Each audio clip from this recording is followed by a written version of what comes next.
पंचायत समितीचे उमेदवार संजय गवारी यांनी किसान सभेबाबत हिरडेच्या प्रश्नाला घेऊन जी काही टीका केली त्याच्याबद्दल काय सांगाल? खरं म्हणजे आज सकाळी मी पण एका यूट्यूब चॅनलवर किसान सभेविषयी हिरड्याच्या प्रश्नाला धरून काही टीका झालेली ऐकली आणि ती अत्यंत खोटी आहे. पण त्याच्या अगोदर मी एक मुद्दा क्लिअर करतो. आम्ही मार्क्सवादी कम्युनिस्ट पक्ष आणि किसान सभेच्या वतीने यावेळेस महाविकास आघाडीचा एक भाग म्हणून आमचे उमेदवार कॉम्रेड राजेंद्र घोडे हे बोरघर पंचायत समिती गणामधून निवडणूक लढत आहे. आपल्याला सगळ्यांना कल्पना आहे की आपल्या सगळ्यांना अत्यंत दुःखदायक गोष्ट म्हणजे माननीय राज्याचे उपमुख्यमंत्री अजितदादा पवार साहेब यांचं अत्यंत अपघाती दुःखद निधन झालं. ती घटना झाल्यानंतर आम्ही असं ठरवलं की आपण या पुढच्या प्रचारामध्ये कुणावरही टीका टिप्पणी करायची नाही. आपण आपली भूमिका मांडायची, आपण केलेलं काम मांडायचं आणि पुढे काय करणार आहोत हे मतदारापर्यंत घरोघरी पोहोचवायचं आणि आपण त्याच्यावरच ही निवडणूक पुढे घेऊन जायची. त्याच्यामुळेच आम्ही मागच्या बुधवारी आणि गुरुवारी होणाऱ्या दोन्ही आमच्या जाहीर सभा रद्द केल्या. 2 दिवस आमचे प्रचार बंद केला आणि आम्ही टीका टिप्पणी सुद्धा ह्या अख्ख्या प्रचारामध्ये बंद केली. परंतु आज प्रचाराचा शेवटचा दिवस आणि आज सकाळी त्या युट्यूब चॅनलवर माननीय संजय गवारी साहेब यांची जी काही प्रतिक्रिया ऐकली ती पाहून आम्हाला धक्का बसला की अशा प्रकारची खोटी नाटी टीका आमच्यावर जी त्यांनी केली त्याचं उत्तर देणं गरजेचं आहे आणि म्हणून आम्हाला आमची भूमिका आपण मांडायला संधी दिली याच्याबद्दल धन्यवाद. आजच्या पत्रकार परिषद मी पण त्यांची ऐकली, त्यांची भूमिका ऐकली. त्याच्यात मुख्यतः त्यांनी 4 मुद्दे आमच्या विषयीचे व्यक्त केलेले आहेत. 4 मुद्द्यांवर त्यांनी आमच्या विषयीचं मत मांडलेलं आहे. त्यातला एक जो त्यांचा मुद्दा आहे की ह्या पक्षाची कुठेच राज्यात सत्ता नाही, कुठे आमदार नाही, कुठल्या पंचायत समितीत काही नेते नाही आणि हे माणूस यांचं काहीतरी उभा राहणार आहे तर तो उद्या काय करणार तिथे एकटा जाऊन, अशा प्रकारचं साधारण त्यांच्या बोलण्याचा सूर राहतो. दुसरा जो मुद्दा होता तो म्हणजे त्यांनी असं सांगितलं की आम्ही मागच्या वर्षीच्या हिरड्याच्या नुकसान भरपाईचा लढा आपण सगळ्यांनी उभा केला किसान सभेच्या नेतृत्वाखाली. तर तो लढा सुरू करण्याच्या अगोदर, उपोषण सुरू करण्याच्या अगोदर मान्य वळसे पाटील साहेबांनी आम्हाला भेटीला बोलवलं आणि त्याच्यामध्ये आमच्याविषयी असं आम्हाला सांगितलं की हे प्रश्न मार्गी लागलाय, पैसे मंजूर झालेत, मुख्यमंत्री मोदी यांच्या स्वाक्षरीसाठी पाहिले, तुम्ही उपोषण काय करू नका. पण आम्ही ऐकलं नाही आणि साधारणपणे आम्ही उपोषण केलं आणि ती एक आमची दिखाऊगिरी होती असं साधारण त्यांच्या बोलण्याचा एक सूर होता की आम्ही म्हणजे लुटूपुटीची लढाई लढलो किंवा ते अगोदरच सगळं झालं आणि किसान सभेने केलं, अशा स्वरूपाचा एक दुसरा मुद्दा होता. तिसरा मुद्दा होता की आम्ही या प्रश्नाचा सतत हिरड्याच्या नुकसान भरपाईचा 4 वर्ष पाठपुरावा केला. नंतर अजून त्यांनी आमच्या एका कार्यक्रमाला पूर्वाताई वळसे पाटील आल्या होत्या त्याच्याविषयी काही त्यांनी स्टेटमेंट व्यक्त केलं आणि शेवटी त्यांनी की हिरड्याचं नुकसान परत एकदा झालं तर तुम्ही का नाही त्याच्यावर काही काम केलं, असे साधारण 4-5 प्रश्न उपस्थित केले. मी आपल्याला थोडं सविस्तरपणाने पण आपल्या सगळ्या नागरिकांपर्यंत, आपल्या सगळ्या भागातल्या सुजाण मतदार बंधू भगिनींपर्यंत या 4-5 त्यांच्या मुद्द्याची खरी आमची काय वास्तवता आहे ही जावी म्हणून आम्ही आमची भूमिका ही जरा थोडी सविस्तरपणाने मांडतो. त्यांचा जो पहिला मुद्दा होता की सत्ता पुढेच नाहीये आणि यांचं पुढं राज्यात काही काम नाहीये, तर त्यांना जरा थोडंसं मी आठवण करून देतो. आता नुकताच 8 दिवसांपूर्वी नाशिक ते मुंबई हा जो अत्यंत न भूतो न भविष्यती असा जो लॉंग मार्च झाला तो किसान सभेच्या लाल बावट्याच्या नेतृत्वाखाली झाला.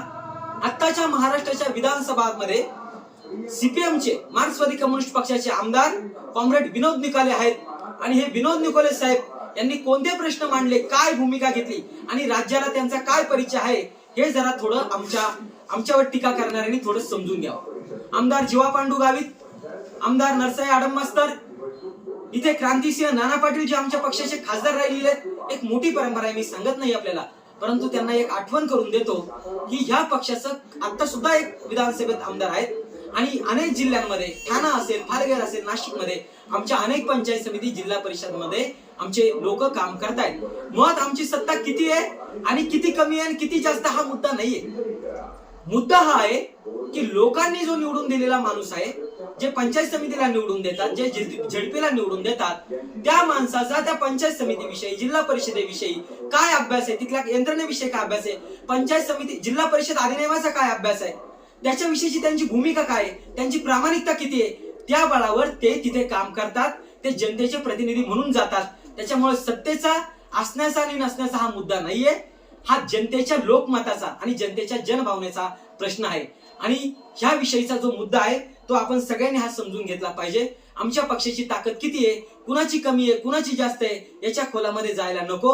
ह्या देशामध्ये 60-61 असणारे खासदार डाव्या पक्षांचे होते, त्यांनी काय कॉन्ट्रीब्युशन केलं, मी या सगळ्या इतिहासाला आज वेळेअभावी जात नाही. परंतु अशा प्रकारची चर्चा करणं आणि सत्ता असली म्हणजेच कामं होतात, हा अशा प्रकारचा एक समज ठेवणं, हे अहमपणाचं जे लक्षण आहे ते कुठेतरी बाजूला सारलं पाहिजे. लोकप्रतिनिधी हा जनतेच्या वतीने जातो आणि जनतेचे प्रश्न सोडवण्यासाठी जातो आणि तिथं गेल्यानंतर कुणाची पक्षीय सत्ता आहे याच्यापेक्षा ती व्यवस्था कोणत्या कायद्याने चालते त्या कायद्याचा अभ्यास घेत त्या पद्धतीने काम करावं लागतं.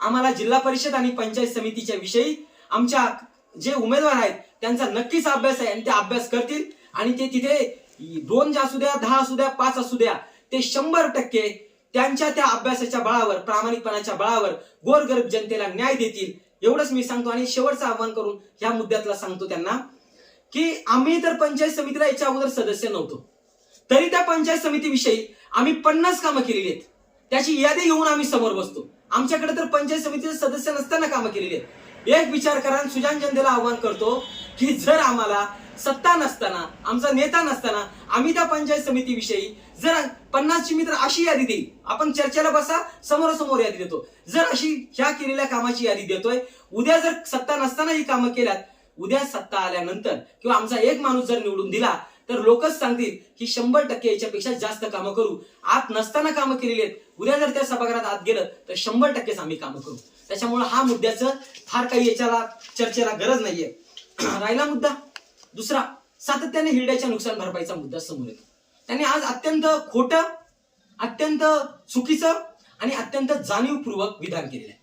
ते असे म्हणतात की मुळातच हिरडा नुकसान भरपाईचा हा सगळा विषय मान्य झाला होता, अंतिम सहीला फाईल मुख्यमंत्री मोदयांकडे गेली होती आणि आम्हाला वळसे पाटील साहेब सांगत होते की तुम्ही उपोषण करू नका, हा सगळा विषय मार्गी लागलेला आहे, पैसे मंजूर झालेले आहेत, सगळं मंजूर झालेलं आहे, तुम्ही उपोषण करू नका, ते 8 दिवसात मिळतील. परंतु आम्ही एक दिखावागिरी करू म्हणून, दिखावागिरी करण्यासाठी किंवा एक ठरवून आमच्या काहीतरी मोठं नाव होण्यासाठी किंवा अजून काही चुकीच्या याच्यासाठी आम्ही आंदोलन ठरवून केलं, पैसे मंजूरच झाले अगोदर, यांनी मुद्दामून आंदोलन केलं, अशा प्रकारचा खोटा आरोप त्यांनी आमच्यावर केला.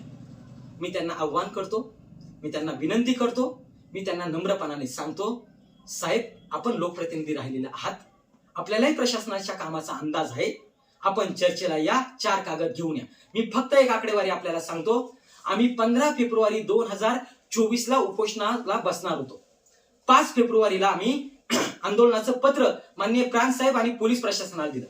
5 तारखेपासून तर 15 तारखेपर्यंत म्हणजे या 10 दिवसात आम्ही सगळ्यांना पत्र दिले. आताच्या खासदार मोदयांना दिले, माजी खासदारांना दिलं, वळसे पाटील साहेबांना दिलं, मंत्रालयात पत्र दिलं, कलेक्टरांना दिलं, सगळ्यांना पत्र दिलं की आम्ही उपोषणाला बसणार आहे. शेकडो लोक या उपोषणात सहभागी होणार आहेत, आंदोलनात सहभागी होणार आहे, आंदोलन मोठं होणार आहे. आपण तात्काळ याची दखल घ्या आणि हा विषय तुम्ही निकालात काढा, आम्ही उपोषण करणार नाही. 14 तारखेला आम्हाला तहसीलदार महोदय आंबेगावचे यांचा फोन आला की मंत्री महोदयाने आपल्याला चर्चेला बोलवलंय. गेस्ट हाऊसला आम्ही चर्चेला गेलो. आम्हाला मंत्री महोदय म्हटलंय की मी 8 दिवसात हा प्रश्न मार्गी लावतो, तुम्ही उपोषण हे करू नका, उद्यापासून थांबा. आम्ही म्हटलो मंत्री महोदय साहेब, तुम्ही आम्हाला याच्या अगोदर 2 वेळा आश्वासनं दिलेली आहेत, 3 वेळा आम्हाला आश्वासनं दिलेली आहेत, परंतु प्रश्न मार्गी लागला नाही. आता आम्ही तुमच्या आश्वासनावर भुलणार नाही. आम्ही त्यांना हा हिरडा नुकसान झालं 2020ला, आम्ही त्यांना 2022ला भेटलो होतो आणि 2022ला भेटून जेव्हा ते राज्याचे गृहमंत्री होते तेव्हा आम्ही त्यांना भेटलो. त्याची ही बातमी आहे. त्यांना हिरड्याच्या प्रश्नाविषयी निवेदन दिलं आणि सांगितलं की नुकसान भरपाई मिळवून द्या. हे कुठल्या साली भेटलोय? 2022 साली भेटलोय. प्रश्न झालता 2020ला, आम्ही 22 साली भेटलो. त्यांनी आमची हे ऐकलं नाही, हा प्रश्न मार्गी लावला नाही. त्याच्यानंतर आम्ही 2023ला 9 ते 11 ऑक्टोबरला आम्ही नाशिक इथे आदिवासी आयुक्तालयाच्या समोर 3 दिवस धरणे आंदोलन केलं. तिथंच मुक्काम ठोकले, तिथंच शेकडो लोक मुक्कामी राहिले. आणि त्याच्यानंतर आम्हाला 19 ऑक्टोबरला आपत्ती मदत व पुनर्वसन मंत्री अनिल पाटील साहेब यांची बैठकीची वेळ मिळाली आणि आम्ही ते आंदोलन थांबवलं. 11 ऑक्टोबरला ते आंदोलन थांबवलं. आम्ही त्याच्यानंतर 16 ऑक्टोबरला, आम्हाला 19 ऑक्टोबरची तारीख मिळाली होती भेटीची मंत्री महोदयांची. आम्ही 16 ऑक्टोबरला परत वळसे पाटील साहेबांना का भेटलो?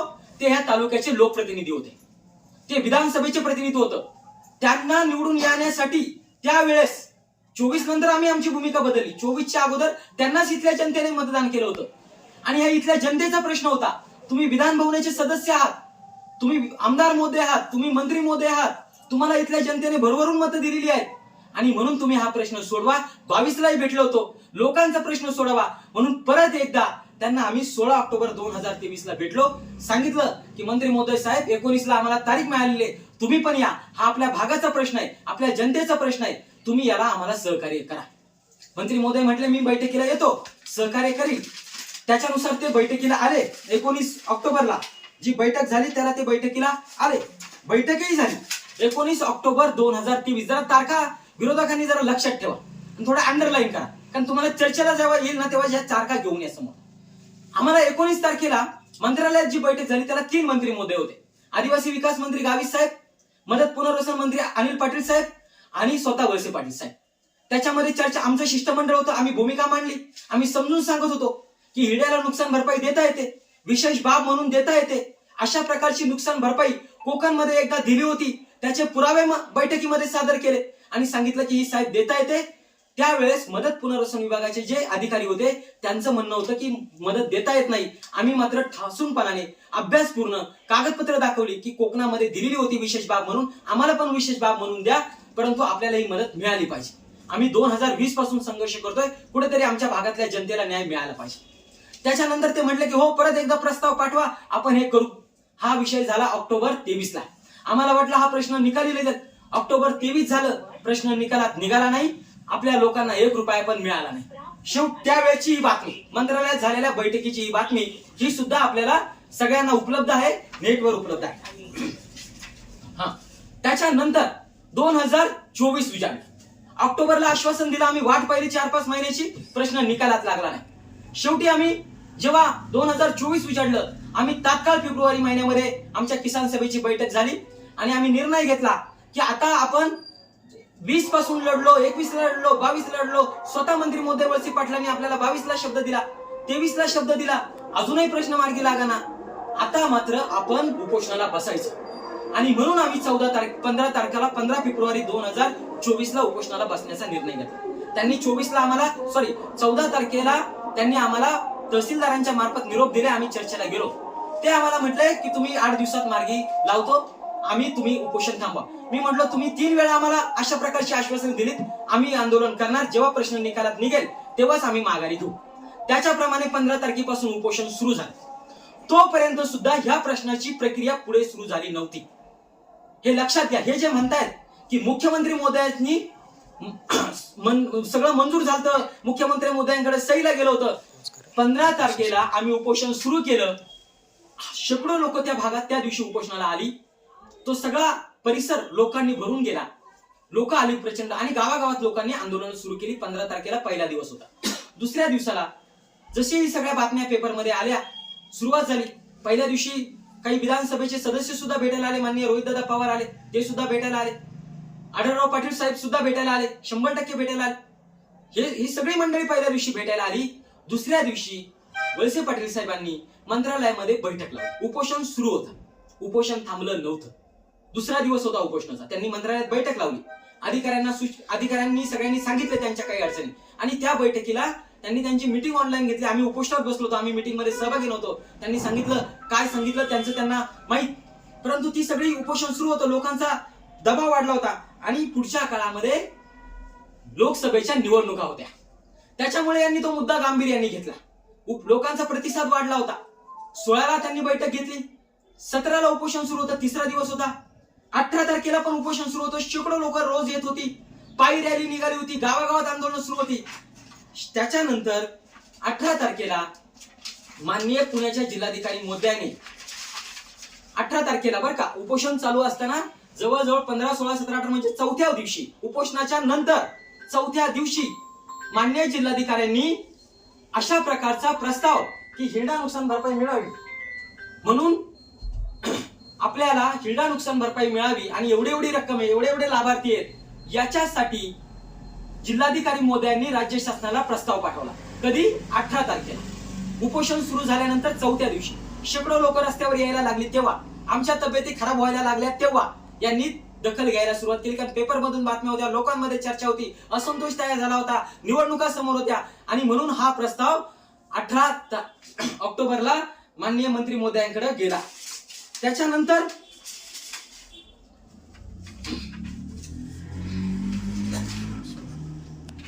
सॉरी 19 तारखेला हा प्रस्ताव मंत्री महोदयांकडे गेला, म्हणजे 5व्या दिवशी राज्य शासनाकडे 19 तारखेला गेला उपोषण सुरू असताना.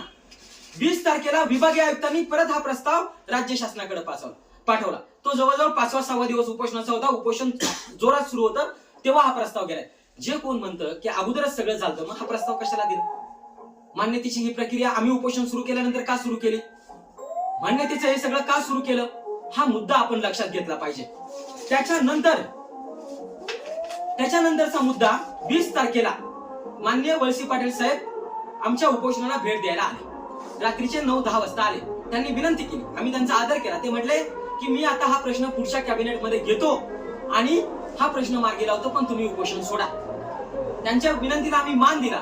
दुसऱ्या दिवशी म्हणजे 21 तारखेला आम्ही उपोषण सोडलं. उपोषण सोडल्यानंतर आम्ही मात्र मंडप सोडला नाही. आम्ही त्याच दिवशी तिथून धरणे आंदोलन सुरू केलं आणि जोपर्यंत कॅबिनेटमध्ये डिसिजन होत नाही तोपर्यंत आम्ही जागा सोडणार नाही असं आश्वासित केलं. जर समजा अगोदरच सगळं झालं होतं तर मग कॅबिनेटमध्ये का हा विषय आणला? कॅबिनेटमध्ये हा विषय कधी येतो? तुम्ही म्हणताय की सगळं फायनल झालं, मुख्यमंत्र्यांकडे डायरेक्ट अंतिम सहीला गेलं, निधी मंजूर झाला, मग कॅबिनेटमध्ये 25 तारखेला हा विषय आणण्याची गरज काय होती? म्हणजे आम्ही जेव्हा उपोषणाला बसलो त्याच्या 10व्या दिवशी तुम्ही हा मुद्दा कॅबिनेटमध्ये आणलाय आणि तुमच्या शब्दाखातर आम्ही 21ला उपोषण सोडलं, धरणे आंदोलन सुरू केलं. 25 तारखेला कॅबिनेट झाली. कॅबिनेटमध्ये हा डिसिजन झाला आणि त्या 25 जो आहे महिना 25 फेब्रुवारी 2024चा त्याच्यामध्ये हा निर्णय झाला. कधी? उपोषणाच्या 10व्या दिवशी. आणि हे म्हणताय सगळं अगोदरच झालं. हा डिसिजन बघा. हा मुद्दा आपण लक्षात घेतला पाहिजे. आणि त्याच्यानंतर आम्ही धरणे आंदोलन सोडलं आणि त्याच्यानंतर आम्ही तिथून आंदोलन तिथं आपलं थांबलं. त्याच्यानंतरची पुढची गोष्ट तुम्हाला 2 मिनिटात सांगून थांबतो. तो मुद्दा असा आहे, हे सगळं जरी कॅबिनेटमध्ये डिसिजन झाला तरी त्याच्यानंतर 12 मार्चला शासन निर्णय निघाला. त्याच्या अगोदर आम्ही पत्रव्यवहार केला की शासन निर्णय काढा. कॅबिनेटमध्ये डिसिजन झाला पण शासन निर्णय नव्हता. 12 मार्चला हा शासन निर्णय निघाला. त्याच्यात काही प्रशासकीय अडचणी होत्या. त्या अडचणी जर दूर झाल्या नसत्या तर लोकांना पैसे व्यवस्थित मिळाले नसते आणि ती दुरुस्ती होऊन आम्हाला पैसे मिळावे म्हणून किसान सभेने 5 जुलै रोजी 2024 रोजी परत एकदा आंबेगाव तालुक्याच्या आदिवासी भागातल्या 30 पेक्षा जास्त वाड्या वस्त्यांवर शेताच्या बांधावर जाऊन, तेव्हा भाताची आवनी सुरू होती, तिथं जाऊन निर्धार प्रतिज्ञा घेतली आणि आम्ही श्रावण महिन्यामध्ये भीमाशंकरचा रस्ता अडवू आणि जर आम्हाला हिरड्याची नुकसान भरपाई कॅबिनेटमध्ये डिसिजन झाल्यानुसार जर मिळाली नाही तर आम्ही हिरड्याचा हा सगळा श्रावण महिनाचा जो रस्ता जातो भीमाशंकरचा, श्रावण महिन्यामध्ये जी गर्दी असते तो अडवू, आम्हाला आमचे पैसे द्या, अशा प्रकारचं निवेदन दिलं. 35 गावांमध्ये 30-32 वाड्या वस्त्यांमध्ये हे आंदोलन झाली, निर्धार प्रतिज्ञा झाल्या. त्याच्यानंतर राज्य शासनाने 8 जुलै रोजी दुरुस्ती शासन निर्णय काढला आणि तिथून हिरड्याच्या नुकसान भरपाई मिळण्याचा मार्ग मोकळा झाला. जे कोण म्हणतायत की अगोदरच सगळं झालं होतं, मग अगोदर सगळं झालं होतं तर ज्या फाईलमध्ये साधा प्रस्ताव नाही, ज्या फाईलमध्ये साधी कॅबिनेटची मान्यता नाहीये, त्या कोऱ्या फाईलवर माननीय मुख्यमंत्री महोदयांकडे स्वाक्षरीला गेली होती का हिरड्या नुकसान भरपाईची फाईल? आपण काय खोटं बोलतोय? आपण काय फसवणूक करतोय? उपोषण झाल्यानंतर तुम्ही बैठक झाली, उपोषणाच्या नंतर तुम्ही हे सगळं नवीन सुधारित प्रस्ताव पाठवला. त्याच्या अगोदर आम्ही आंदोलनाने 2 वेळा प्रस्ताव अगोदर पाठवला होता. आम्ही सांगितलं होतं की हा प्रस्ताव अशा पद्धतीने पाठवा आणि हे करा. हे सगळं आम्ही याच्या अगोदर लढून केलं. आणि आम्ही जेव्हा उपोषणाला बसलो, आमच्या या ताई 7 दिवस उपोषण होत्या, मी स्वतः 7 दिवस उपोषणाला होतो. आमच्या सगळी शारीरिक प्रकृती बिघडली.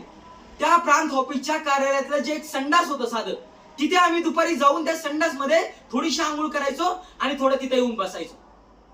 आमच्या मेडिकल काय रिपोर्ट होते ते जरा एकदा तपासा.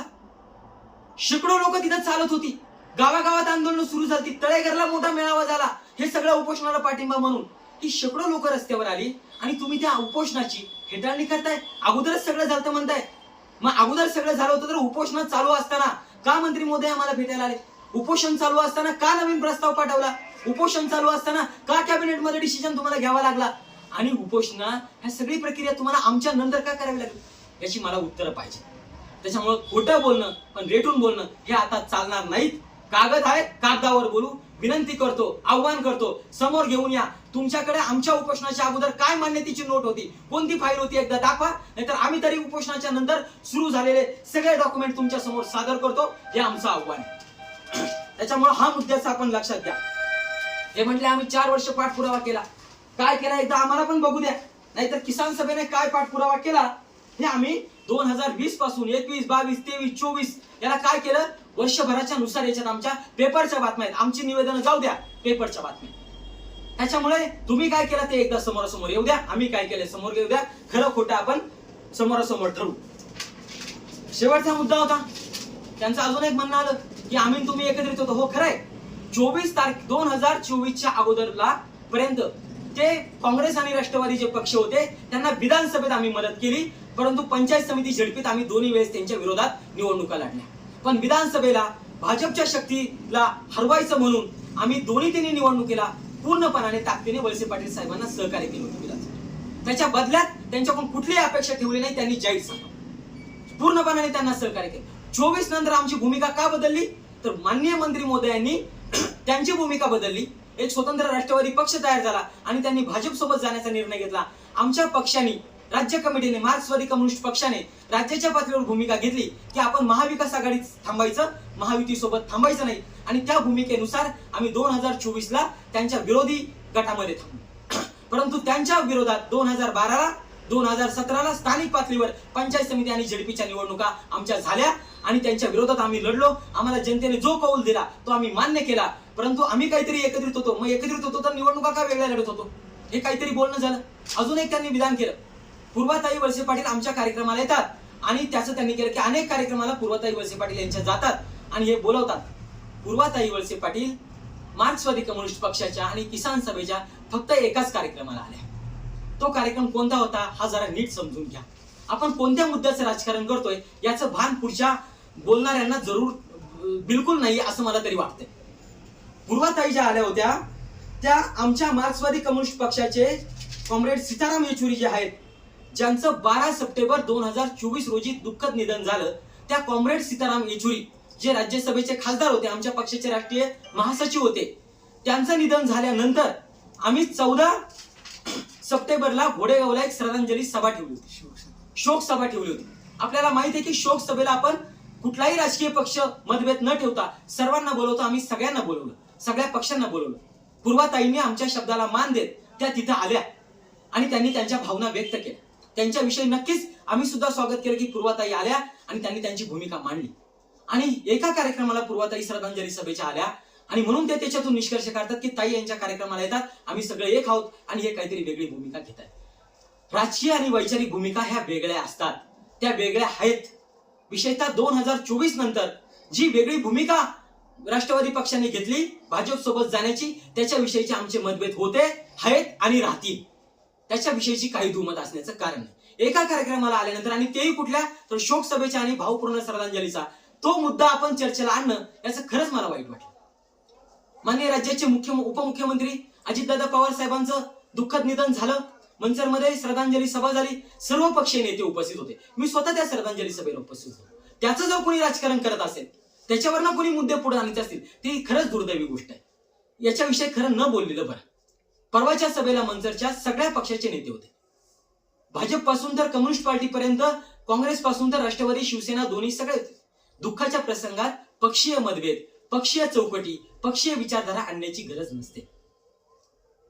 मात्र पुढच्या माणसांनी ज्या पद्धतीने ती आणली त्याचं खरंच क्लेश वाटतो, वाईट वाटतं, दुःख वाटतं. त्या मुद्द्यावर खरंच जास्त याच्यापेक्षा जास्त बोलावं असं मला वाटत नाही.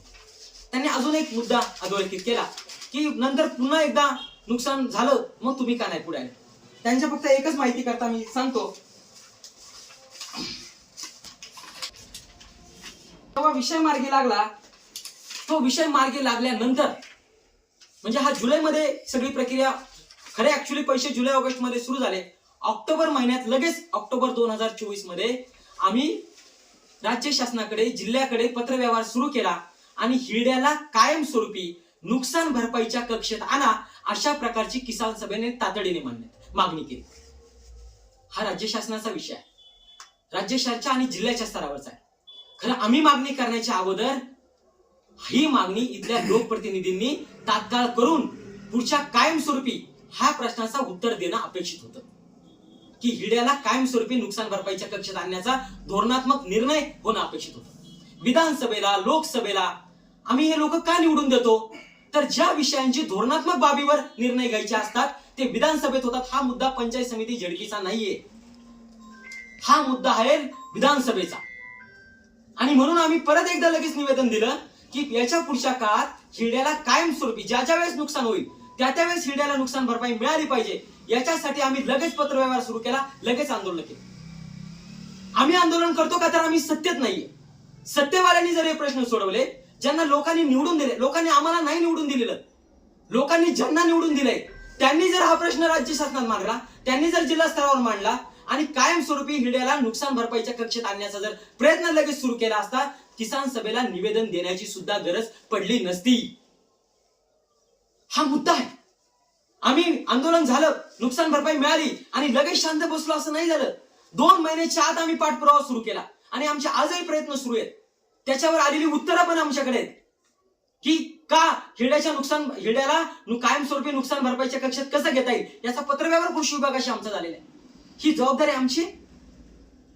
ज्यांना लोकांनी निवडून दिलंय, ज्यांनी लोकांच्या मताच्या बळावर लाल दिव्याच्या गाडीचा उपभोग घेतलाय आणि ज्यांनी लोकांच्या बळावर मंत्रिपदापासून तर सगळी जी काही त्यांना राज्य शासनामध्ये मंत्रिपद मिळालेली आहेत, काही सेवा सुविधा मिळाल्यात, त्यांची ही जबाबदारी. हे आमच्यावर ढकलताय तुम्ही.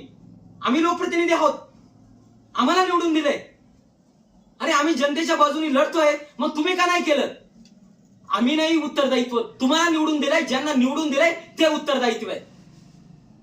तुम्ही परत त्याच्यातही राजकारण कराल की नाही आम्हाला एवढंच मतं पडली मग आम्ही हेच करणार.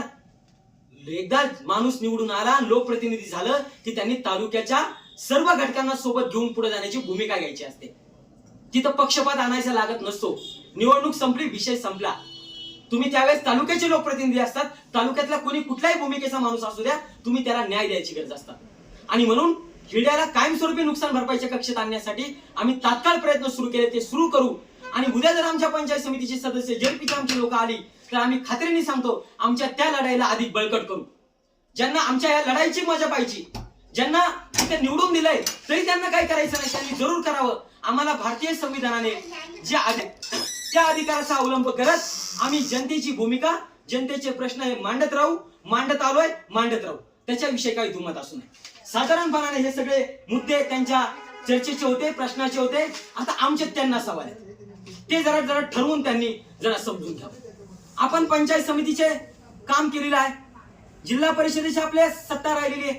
जिल्हा परिषद पंचायत समितीला गेले कित्येक वर्ष झालं आपल्याच पक्षाचे लोक त्या ठिकाणी सत्तेत राहिलेले आहेत. बरंच राज्यातही त्यावेळेस तुमची सत्ता राहिलेली आहे. पंचायत समिती आणि जिल्हा परिषदेला सुद्धा तुमचेच प्रतिनिधी राहिलेले आहेत. माझी आपल्याला साहेब लोक विनंती आहे की जर हे सगळे राहिलेले असताना मी तुम्हाला याच भागातल्या प्रश्नांच्या वर्तमानपत्रात आलेल्या बातम्या दाखवतो. याला जबाबदार कोण? ज्यांना लोकांनी निवडून दिलंय ते जबाबदार आहेत का आमच्यासारखे लोकांच्या बाजूने लढणारे जबाबदार आहेत? याची उत्तरं तुम्ही द्या. बरं हे माझ्या मनातलं नाही सांगत, सगळ्या बातम्या प्रकाशित झालेल्या आहेत, आपल्याच भागातल्या बातम्या आहेत. बरं थोड्याच दाखवतोय, जास्त दाखवल्या तर अजून अडचणी वाढतील. पहिली बातमी आहे, आंबेगाव मधील जलस्रोताची दुरुस्ती निकृष्ट झाली. इथले जे जे पाण्याचे सोर्स आहेत त्यांचं काय कसं कामं झाल्यात त्याच्याविषयीची बातमी. ही जबाबदारी कुणाची होती? पंचायत समिती जिल्हा परिषद सदस्यांची होती. काय अशा एक नाही खूप गोष्टी सांगेल. चुकीच्या अवैध धंद्याचा सुळसुळाट, कोणाचं लक्ष ठेवलं पाहिजे, कुणाची भूमिका आहे, कुणाला निवडून दिलंय? उत्तर, आंबेगाव तालुक्यातील 14 ग्रामपंचायतीला टँकरद्वारे पाणी पुरवठा. वारे विकास. 14 वाड्या वस्त्यांना पाण्याचा टँकर आणि सांगतायत की सत्ता असली की आम्ही सगळं दूर करू.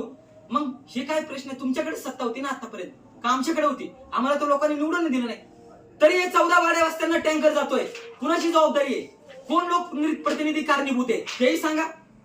आदिवासी भागात आरोग्याचा बोजवारा, कुणाच्या आरोग्याची व्यवस्था कुणाकडे असते? पंचायत समिती जिल्हा परिषद आरोग्याचा विभाग नसतो. तुम्ही सत्तेतच होता ना, तुम्ही निवडून आलता, जबाबदारी तुमची नाहीये? याच्यावर नाही बोलायचं काही. डिंब्याचं पाणी 16 गावांना देणार, तुमचं आश्वासन. कुठल्या गावाला दिलं डिंब्याचं पाणी? सांगताय जरा आम्हाला, त्याचं पण उत्तर द्या. तुमच्याच बातम्या आहेत, माझ्या मनातलं काहीच नाही. पिण्याच्या पाण्याचा प्रश्न मार्गी लावा, नाहीतर हंडा मोर्चा काढणार. आपल्याच भागातलं गाव सांगताय, महिला सांगतायत. काय लोकप्रतिनिधी म्हणून आपण जे एवढे वर्ष सत्तेत होता, सत्ता म्हणताय ना, सत्ता असली की प्रश्न मार्गी लागतात. काय हे आदिवासी भागात पाण्यासाठी वनवन, कुठल्या भागातली बातमी आहे? कोण लोकप्रतिनिधी आहेत? जरा विचार करा. नळ पाणी पुरवठा योजनेत भ्रष्टाचार झाल्याचं आंदोलन. नळ पाणी पुरवठा योजना कुठल्या विभागाच्या अंतर्गत येते? कोणी लक्ष ठेवलं पाहिजे? काय भीमाशंकर ते निगडाळे रस्त्याचं काम निकृष्ट, काय ही बातमी आलेली? उत्तर कोण देणार? आंबेगाव तालुक्यात पाण्यासाठी महिलांची पायपीट, कोण याची जबाबदारी कोण घेणार? ज्यांना निवडून ते घेणार, आम्ही नाही घेणार. आम्ही लोकांचे प्रश्न मांडणार. आम्हाला उद्या लोकांनी निवडून देऊ द्या, त्याची जबाबदारी आम्ही घेऊ. तुम्हाला निवडून दिलाय त्याची जबाबदारी तुमची आहे. तुम्ही लोकांना याचं उत्तर दिलं पाहिजे, आम्ही नाही देणार. तळेगड आडबिऱ्यात रुग्णांची हेळसांड, कुठली ही गाव आहेत? कुठल्या गटातली आणि गणातली गाव आहेत? काय बातमी आहे? काय लोकप्रतिनिधी म्हणून आपली भूमिका आहे? याच्यावर पण बोला. रस्त्याची दुरावस्था, आंबेगावच्या आदिवासी भागातील रस्ते बनले मृत्यूचा सापळा. रस्ते बनले मृत्यूचा सापळा. काय सत्तेच म्हणताय ना, तर किती वर्ष सत्ता आहे तुमच्याकडे? राज्यातही तुम्हीच सत्तेत, जिल्ह्यातही तुम्हीच, तालुक्यातही तुम्हीच, आणि तरी तुम्हीच म्हणताय की हे प्रश्न. अशा आरोग्य व्यवस्था बोजबारा. एक अजून महत्व आहे, विकास कामांचा बट्ट्या बोल. बातमीच आहे, मी माझ्या मनातलं सांगतच नाहीये. आपल्याला विनंती करतो, आम्ही ज्यांनी लोकांना निवडून दिलेलं आहे त्या लोकप्रतिनिधींचं उत्तरदायित्व असतं जनतेच्या प्रती आपली भूमिका मांडण्याचं. लोकशाही शासन व्यवस्थेमध्ये आम्ही आमचे प्रश्न लोकांचे घेऊन लोकशाही मार्गाने लढत असतो. आरोपीच्या पंजऱ्यात आम्ही नसतो उभे, तर ज्यांना निवडून दिले ना ते उभे असतात. आणि तुम्ही, मी तर ह्या प्रातिनिधिक बातम्या दाखवल्या. माझी विनंती आहे, याच्यावर अजून चर्चा सुरू करा, चर्चा सुरू ठेवा.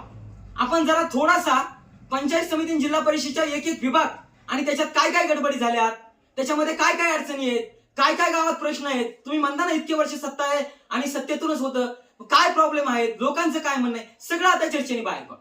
खरं म्हणजे आज शेवटचा प्रचाराचा दिवस आहे. तुम्ही सुरुवात केली म्हणून त्याचं उत्तर देण्याची वेळ आली. जर अगोदर सुरुवात केली असती अजून 4 गोष्टी देईल. पुढेही चर्चा सुरू ठेवा, चर्चेला काहीच अडचण नाही. लोकशाही शासन व्यवस्थेमध्ये चर्चा, वादविवाद, संवाद झाला पाहिजे. त्या भूमिकेचे आम्ही पुरस्कृत आहेत. तुम्ही आमच्यावर आरोप केले, आम्ही आमची भूमिका मांडली. तुम्हालाही आव्हान करतो, तुम्ही जरूर आमच्यावर भूमिका मांडा. चर्चा, वादविवाद सुरू राहू द्या, काहीच प्रॉब्लेम नाही. वादविवाद काहीच अडचण नाही. सत्य जे आहे ते जनतेसमोर येईल, दोन्ही बाजू येतील.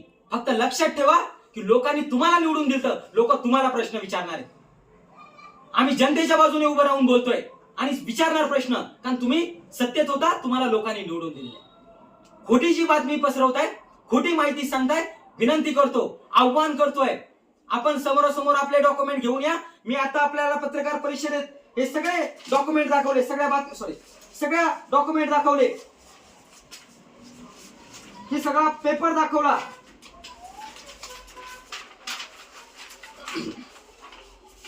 हे सगळं आम्ही डॉक्युमेंट घेऊन बसलो, दाखवतो, शासन निर्णय दाखवतो, सगळं आमच्या सोबत आहे. तुम्ही तुमचे कागदपत्र घेऊन या, समोरासमोर चर्चा करू.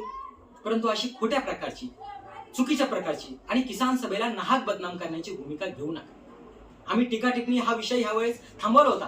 आपण सुरुवात केली, आपल्याला उत्तर द्यावं लागेल. आपण अजूनही मुद्दे मांडा, आम्ही त्याची उत्तरं तर देऊ, पण आम्ही जे प्रश्न मांडले त्याच्यावर मला तुमच्या उत्तराची अपेक्षा आहे की याच्याविषयी जरा थोडी उत्तरं तुम्ही द्या. तुमच्या उत्तराची मी वाट पाहिजे.